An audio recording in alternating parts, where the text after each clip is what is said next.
बिस्मिल्लाहिर्रहमानिर्रहीम। इब्तिदाए बहरे पैमाई। इब्तिदा में लोग समुंदर को दुनिया का आखिरी किनारा समझते थे और उसमें कदम रखने से डरते थे। होमर की तसानीफ से पता चलता है कि 12वीं और 13वीं सदी तक लोग समुंदर से डरते रहे। इसलिए हम यह नतीजा निकालने पर मजबूर हैं कि पहली कश्ती किसी झील में डाली गई होगी। आगाज में हमारी लकड़ियों और घास के घट्टों को अबूरे आब के लिए इस्तेमाल किया गया था।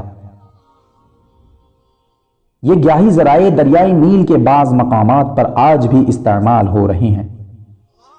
उसके बाद बड़े बड़े तनों को खोखला करके इस्तेमाल किया गया। अफ्रीका की बाज झीलों और दरियाओं नीज ब्रिटिश कोलंबिया और जजायर सुलेमान में आज तक खोखले तने इस्तेमाल हो रहे हैं।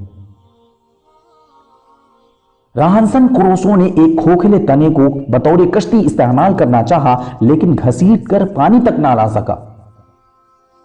1904 ईस्वी में ब्रिटिश कोलंबिया की एक जमात ने एक कश्ती तैयार की जिससे कैप्टन वास ने 3 साल में तमाम दुनिया का चक्कर काटा।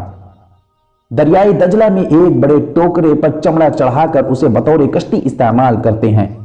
उसमें बैक वक्त 20 आदमी सवार हो सकते हैं।